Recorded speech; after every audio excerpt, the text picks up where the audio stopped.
touchy one here, Gatos. There is a new video out, of course, and this is kind of the reason you have a story, about a man and his encounter with Phoenix police that is causing a lot of concern, and I haven't found one person yet who's watched the video and thought the police behaved appropriately. Well, as you know, I start on the side of police, and then I work my way back. I've said it before, I start neutral. And so I watched it, so why don't we do this? Okay. Let's go through it. Okay. What exactly happened here? So can I start from the very Please, beginning? go ahead. So there is a Circle K, all right? And a Circle K employee called 911. This is early in the morning. Yeah. Looks like 8 a.m.-ish, I think is what it was, yeah. And says, there's a guy in here causing problems. He won't leave the store. We want him trespassed. A white male. Okay. Okay. Police show up. Sure enough, there's the guy who won't leave the Circle K, right? So they are escorting him out of the Circle K. Buddy, you gotta go. You know, they want you going, you gotta go. They didn't drag him out. No, they're walking him out. They didn't toss him through a window. While they're walking this guy out, he says, points across the street, says, that guy assaulted me. Okay, who's he pointing to? He's pointing to a black man walking through a parking lot. Okay.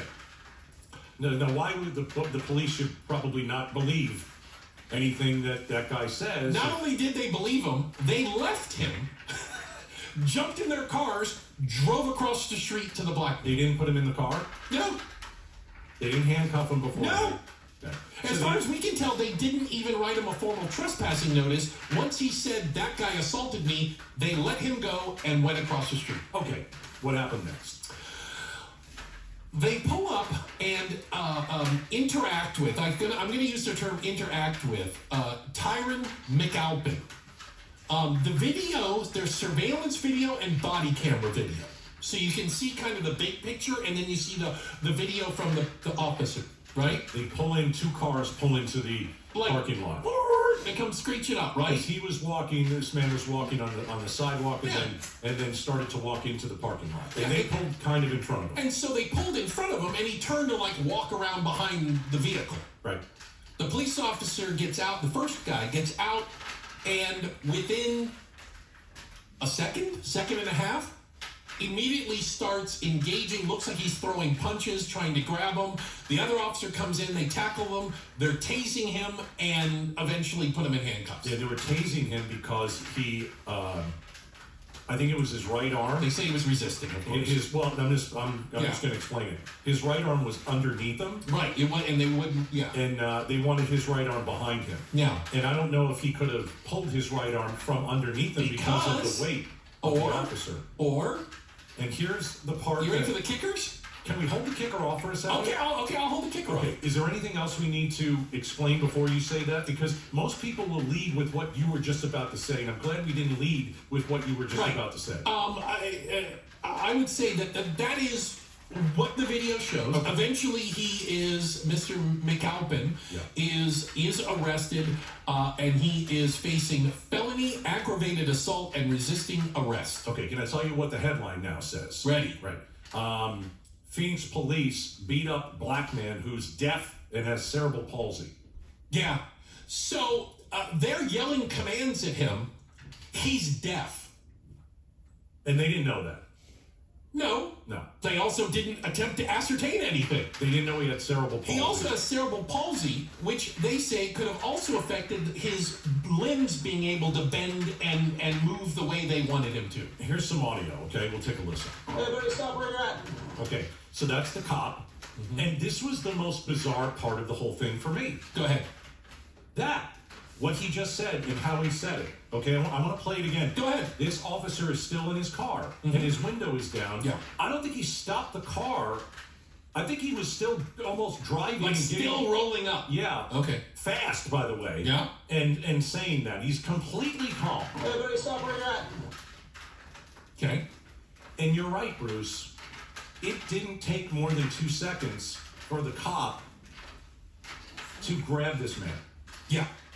And, I'll play the rest of it. But I'm asking this question. No, please. How can this officer be so calm in his car while it's still moving and he's getting ready to stop short hey, buddy. And literally, it's not 2, 8, 6 seconds. It's like a second. And he goes right after the man. Flip of a switch. He Hands on. Hey, buddy, car stops, door opens, boom. Right? And he jumps on. Okay. All right. Yeah. Let's play the whole thing. Everybody stop where you're at. Door opens. One, boom. That's how quickies are. Let's listen to it again. Everybody Listen stop for where the you're car at. door to All open. right, don't talk to me. I'm sorry. Don't talk during that. I'm trying to get the thing here. Everybody stop where you're at. Let's see. You can hear the door open, and then the ruckus, okay? Yeah, when you hear Listen- the ruffling, that's when he's throwing punches at the man. I want everybody to hear that. Yeah. Listen to the door crack open, and then how quickly he's on this guy. Everybody stop where you're at. Let's see.